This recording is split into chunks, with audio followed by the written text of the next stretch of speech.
یہ اجلاس اپنی نوعیت کا منفرد اجلاس ہے جس کا عنوان جمعیت علماء ہند ہے۔ جمعیت علماء بزرگوں کی ایک جماعت ہے جو ایک تاریخی جماعت ہے، جس کی ایک روشن تاریخ ہے، ملک میں روشن کارنامے ہیں۔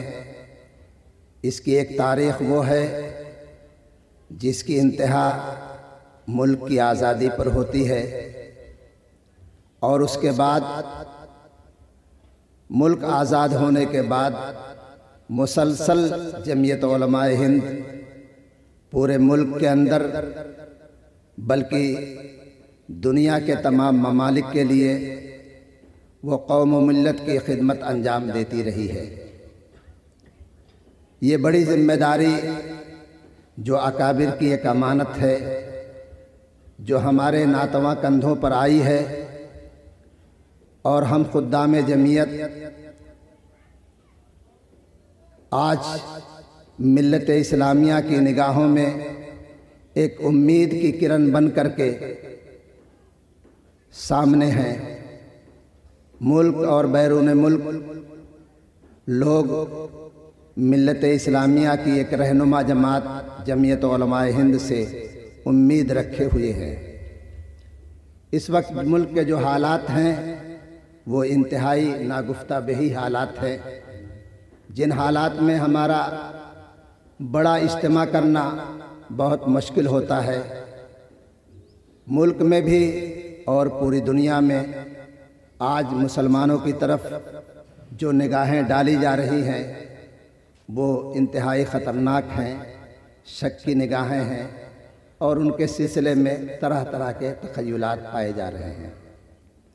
ایسے وقت میں جمعیت علماء کے خدام کی یہ ذمہ داری بنتی ہے کہ وہ سر جوڑ کر کے بیٹھے اور ملت اسلامیہ کی جو امیدیں ہیں ان امیدوں پر کھرا اترنے کے لیے ان کی کیا ذمہ داریاں بنتی ہیں، ان ذمہ داریوں کا مذاکرہ کریں اور محاسبہ کریں، اور اپنے اندر ایک نئی روح لے کر کے عوام کے درمیان ہم جائیں، ان امیدوں پر ہم کھرے اتریں اور ان قربانیوں کو دوبارہ ہم زمین پر لانے کی کوشش کریں جن قربانیوں کے نتیجے میں ہمارے اسلاف کو آج بھی یاد کیا جاتا ہے، اور مسئلے کا حل اگر کوئی ذہن میں آتا ہے تو وہی ہوتا ہے جو ہمارے اسلاف نے مسئلے کا حل نکالا ہے۔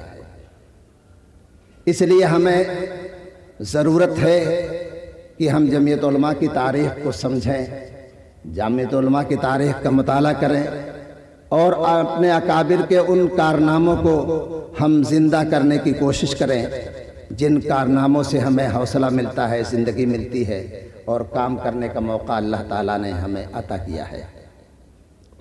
جمعیت علماء ایک دستوری جماعت ہے۔ ہمارے اکابر نے ہمیں ایک دستور دیا ہے، ایک جامع دستور دیا ہے، اور اس دستور میں جمعیت علماء کا ایک نظام ہے۔ اس نظام کے ہم اور آپ ایک حصہ ہیں۔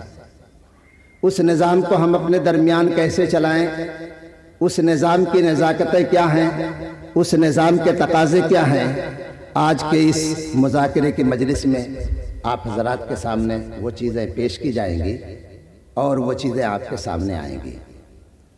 آج کوئی ایجنڈا اس طرح کا نہیں ہے جیسے پہلے مجلس منتظمہ کے اجلاس میں ایجنڈے دیے جاتے تھے، بلکہ آج کا ایجنڈا تنظیمی اور تربیتی ہے، جس کے لیے آج کے پروگرام میں 5 عناوین ہیں، جن عناوین کے بارے میں آپ کے سامنے گفتگو بھی آئے گی، جس میں پہلا عنوان ہے جمعیت علماء کا تعمیری پروگرام اور مستقبل کا لاہ عمل۔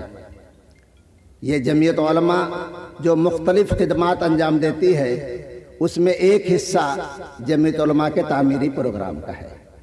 اس سلسلے میں تجویز بھی ہے، اس تجویز کو مرتب کیا گیا ہے تاکہ آپ اپنے اپنے اضلاع میں لوٹ کر کے جائیں تو اس تجویز کو مشعل راہ بنائیں، اور اس تجویز کو عملی جامہ کیسے پہنایا جائے اس کے لیے غور و خوض کریں سوچیں اور اس چیز پر عمل کے لیے شکلیں بنائیں۔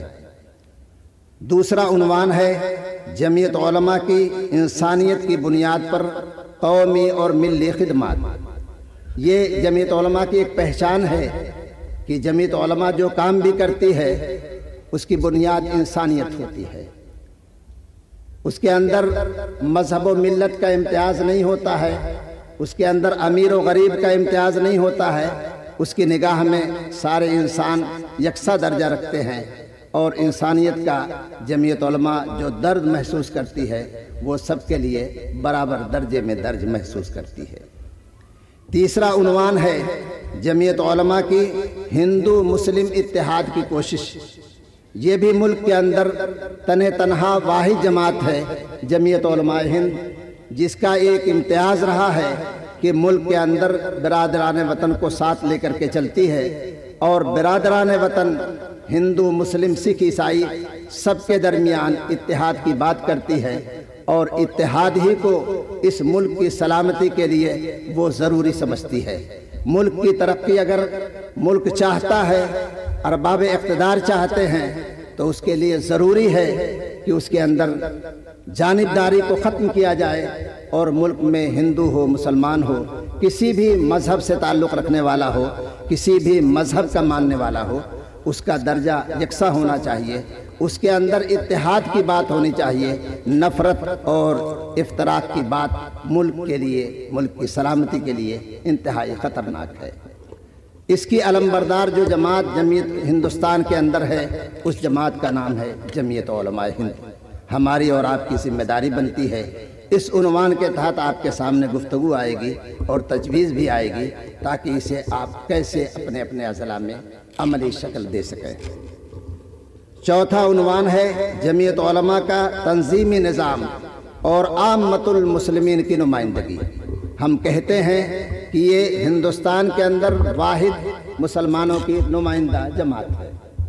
یہ نمائندگی ہم ہر سطح پر کیسے کریں، اس نمائندگی کا حق کیسے ادا ہوگا، اور لوگ بھی ہمیں مسلمانوں کی واحد نمائندہ تنظیم کیسے باور کریں گے، اور باور کر کے ہمارے ساتھ کیسے چلنے کے لیے تیار ہوں گے، اس عنوان کے تحت انشاءاللہ آپ کے سامنے باتیں آئیں گی اور تجویز بھی آپ کے ہاتھوں میں پہنچے گی، تاکہ اس عنوان پر عمل کرنا آپ کے لیے آسان ہو جائے۔ پانچواں عنوان ہے جمعیت علماء کی تعلیمی سماجی خدمات اور طریقہ کار۔ جمعیت علماء عنوان بھی بناتی ہے اور اس کے لیے طریقہ کار بھی تجویز کرتی ہے۔ انتہائی اہم عنوان ہے جمعیت علماء کی تعلیمی خدمات اور جمعیت علماء کی سماجی خدمات۔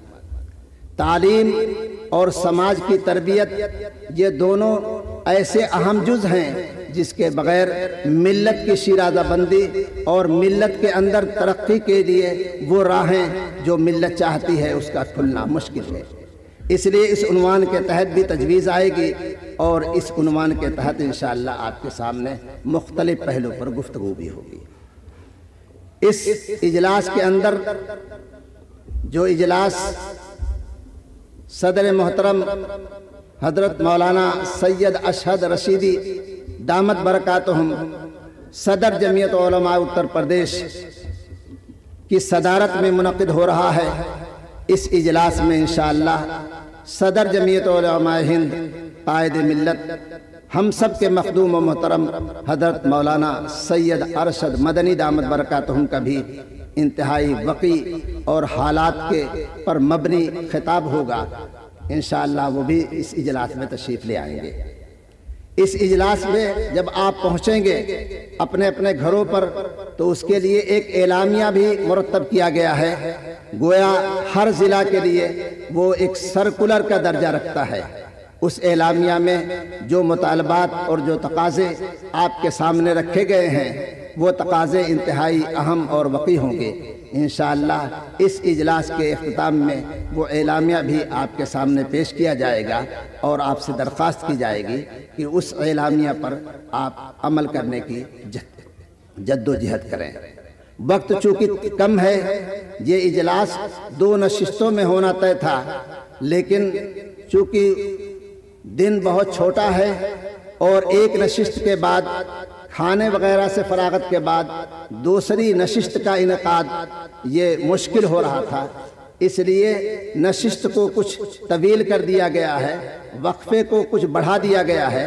اب یہ اجلاس ایک ہی نشست میں انشاءاللہ ہوگا، اور اس نشست کے بعد آپ کے کھانے پینے کے بعد آپ کو اپنے مقام پر آپ جا سکتے ہیں، چلے جائیں گے۔ میں نے یہ ضروری گزارشات جو افتتاحی طور پر آپ کے سامنے ضروری تھی، جس کی وضاحت میں ضروری سمجھتا تھا، وہ میں نے آپ کے سامنے کر دی۔ چونکہ وقت تنگ ہے، اس لیے اس سلسلے میں کچھ مزید گفتگو کیے بغیر میں حضرت صدر محترم سے درخواست کروں گا، صدر محترم جناب حضرت مولانا سید اشہد رشیدی دامت برکاتہم، صدر جمعیت علماء ہند، جو ہم سب کے قائد ہیں، ہم سب کے رہنما ہیں، جن کی قیادت پر ہم سب کو ناز ہے، اور اتر پردیش کے کونے کونے کے اندر جو جمعیت علماء کی تحریک پرعزم طریقے سے، پرحوصلہ طریقے سے اور انتہائی وقی انداز میں چل رہی ہے، یہ حضرت ہی کی قیادت اور سیادت کا نتیجہ ہے۔ ہم حضرت محترم سے درخواست کریں گے کہ وہ تشریف لے آئیں اور ہمیں اپنے کلمات عالیہ سے اور ان رہنما خطوط سے ہمیں آگاہ فرمائیں، جن پر چل کر کے ہم جمعیت علماء ہند اور جمعیت علماء اتر پردیش کو ترقی دے سکتے ہیں اور خاطر خواہ اس میں کامیابی حاصل کر سکتے ہیں۔ اللہ تعالی ہمیں اور آپ کو عمل کی توفیق عطا فرمائے۔ وآخر دعوانا ان الحمدللہ رب العالمین۔ G S herbal wholesale Ayurvedic ادویات کا قابل اعتماد مرکز۔ تجارت کے خواہش مند حضرات کو ہم مکمل ٹریننگ دیتے ہیں۔ ہمارے ساتھ تجارت کر کے بھرپور پیسہ کمائیں۔ علماء کرام، حفاظ، ڈاکٹرز اور میڈیکل والوں کے لیے خصوصی رعایت۔ تفصیلات کے لیے ابھی رابطہ کریں۔ قاسمی حج عمرہ ٹورز اینڈ ٹریولز، حج عمرہ اور دیگر مقدس مقامات کی زیارت کا بھروسے مند مرکز۔ حج عمرہ جانے کے خواہش مند حضرات اسکرین پر دیے گئے نمبرات پر کال کریں۔